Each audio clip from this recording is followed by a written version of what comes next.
마치 살아있는 듯한 집에 살고 있다고 상상해 보세요.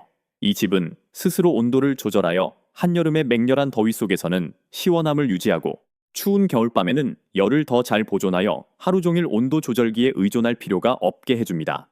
이제 그 집이 농업 폐기물로 만들어져 단 며칠 만에 재배되고 자연적으로 화재에 강하며 수명이 다했을 때 수세대 동안 쓰레기 매립지에 방치되는 대신 안전하게 흙으로 돌아가는 모습을 상상해 보세요. 처음에는 공상 과학 소설처럼 들리죠, 그렇죠? 어떤 사람들은 심지어 이것이 판타지 이야기나 잊혀진 오래된 건축 전통의 일부라고 생각할 수도 있습니다. 하지만 이것은 환상도 아니고 고대 민속도 아닙니다. 현대 건축 과학의 매우 현실적인 분야입니다. 지금 이 순간에도 선구적인 연구원, 디자이너 및 건축업자들은 버섯의 뿌리 모양 네트워크인 균사체 마이셀리움으로 만든 재료를 개발하고 있습니다.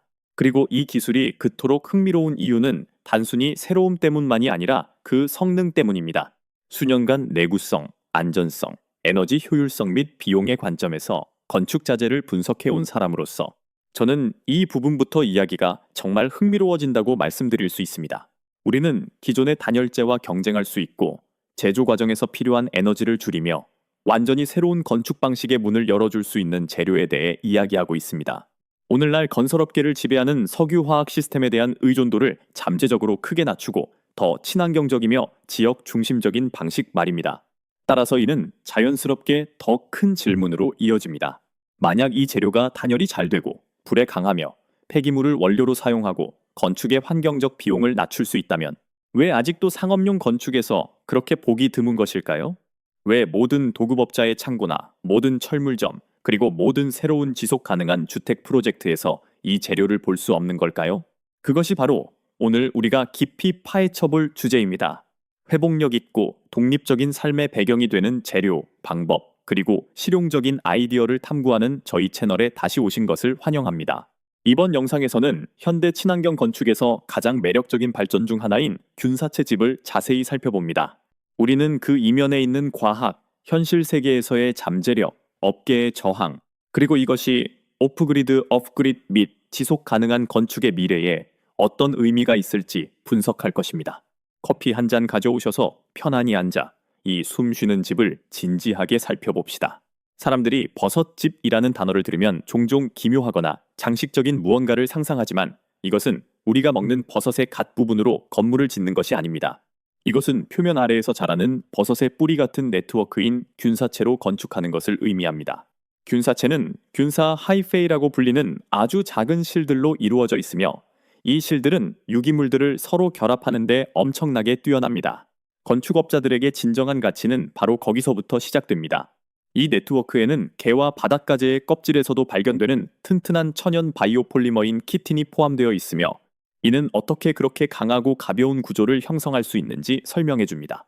균사체를 활용한 현대 건축은 연구자들이 석유 기반 폼을 대체하기 위해 곰팡이 배양을 실험하기 시작한 2007년경에 본격적으로 형태를 갖추기 시작했습니다. 그들은 귀리 껍질, 옥수수 줄기, 대마 껍질과 같은 농업 폐기물을 사용했습니다. 여기에 균사체를 추가하고 그 혼합물을 틀에 넣은 뒤 생물학적 작용이 알아서 진행되도록 두었습니다. 며칠 후 흩어져 있던 섬유질들은 고온에 감아나 복잡한 화학 공정, 거대한 산업 생산 과정 없이도 단단한 블록으로 변했습니다. 오직 자연스러운 성장만이 폐기물을 사용 가능한 형태로 굳혀놓은 것입니다. 이것이 바로 균사체를 그토록 환상적으로 만드는 이유입니다. 전통적인 벽돌은 엄청난 열과 다량의 에너지를 필요로 합니다. 반면 균사체 블록은 실온에서 배양한 다음 성장을 멈추고 재료를 안정화하기 위해 건조시키기만 하면 됩니다. 간단히 말해서 건축 자재를 단순히 제조하는 것이 아니라 재배하는 것입니다. 그리고 이 아이디어가 확고해지면 다음 질문은 더욱 중요해집니다. 이 재료를 이토록 효율적으로 배양할 수 있다면 더위, 추위, 그리고 안락함의 측면에서 실제로 얼마나 뛰어난 성능을 발휘할까요? 여기서 균사체는 흥미로운 것을 넘어 진정으로 실용적인 단계로 넘어갑니다. 버섯집이 온도 조절에 도움이 될 수 있다는 생각은 단순한 마케팅 전략이 아닙니다. 이는 재료가 열과 습기를 어떻게 관리하느냐의 문제로 귀결됩니다. 전통적인 단열재는 기본적인 장벽 역할을 하며 열 전달을 늦추지만 그게 전부입니다. 균사체는 그보다 훨씬 더 많은 일을 합니다. 다공성이라는 자연적인 구조가 공기를 가두어 단열 효과를 높이는 동시에 습기와 훨씬 더 균형 잡힌 방식으로 상호작용할 수 있게 해줍니다. 이것이 중요한 이유는 안락한 집이란 단순히 열을 차단하는 것만을 의미하지 않기 때문입니다.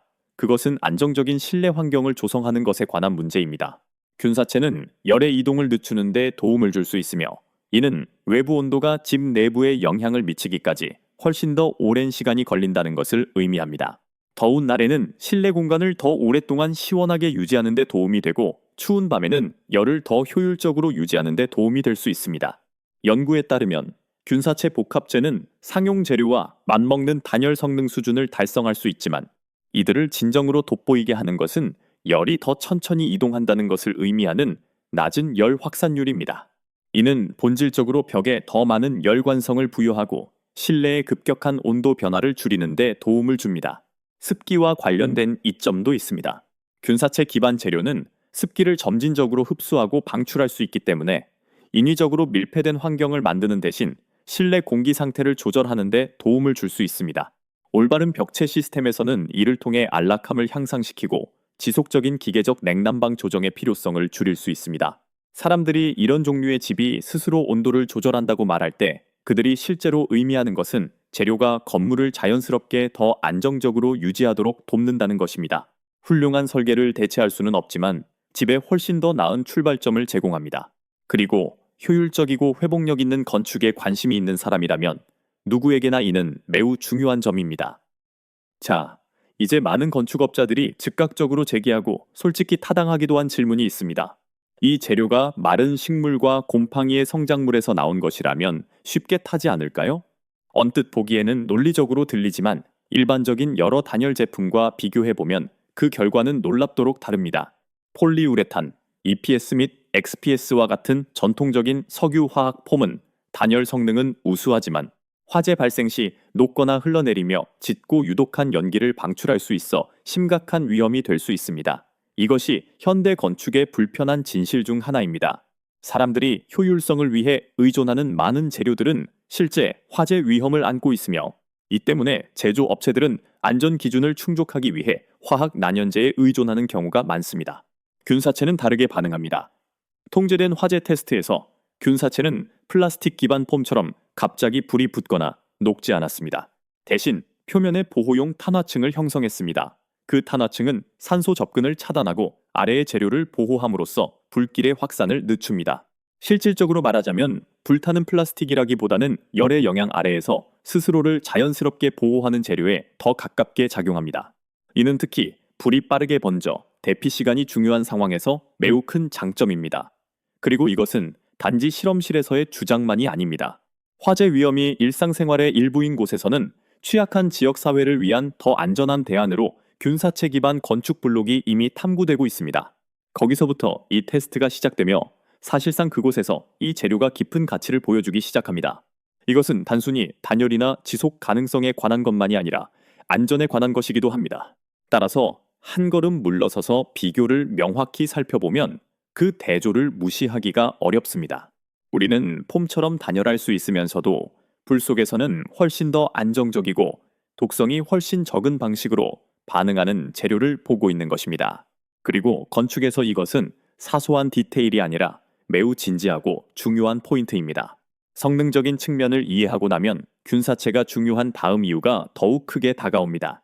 이는 단지 더 나은 벽을 만드는 것에 관한 것이 아니라 전체 건축 과정의 환경적 비용을 줄이는 것에 관한 것입니다. 건설업은 배출량 측면에서 지구상에서 가장 오염이 심한 산업 중 하나입니다. 그렇죠? 콘크리트 하나만으로도 엄청난 탄소 부담을 안고 있으며 석유 기반 단열재는 추출, 제조 및 운송을 통해 그 부담을 더욱 가중시킵니다. 재료들은 매우 효율적이지만 건설 현장에 도착하기도 훨씬 전에 이미 높은 환경적 대가를 치릅니다. 균사체는 농업 폐기물에서 배양되기 때문에 이러한 방정식을 바꿉니다.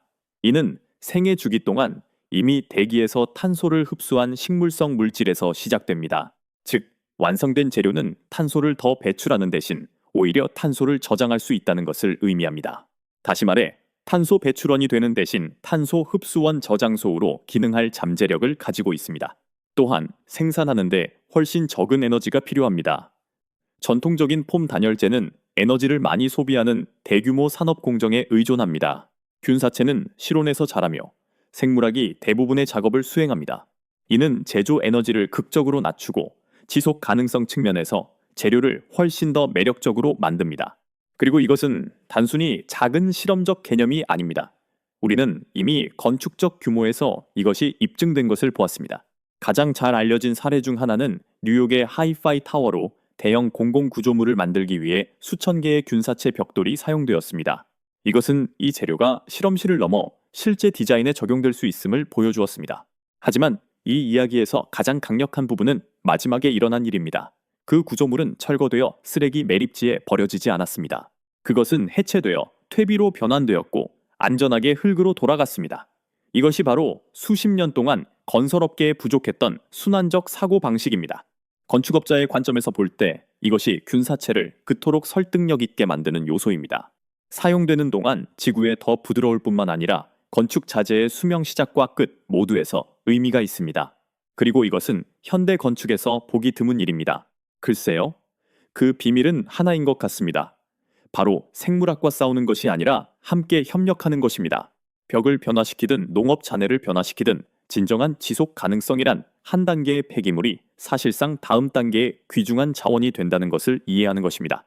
자, 오늘 제가 준비한 내용은 여기까지입니다. 시청해주셔서 감사합니다. 이 영상이 도움이 되었기를 바랍니다. 댓글로 여러분의 생각을 알려주세요. 다음 시간에 뵙겠습니다.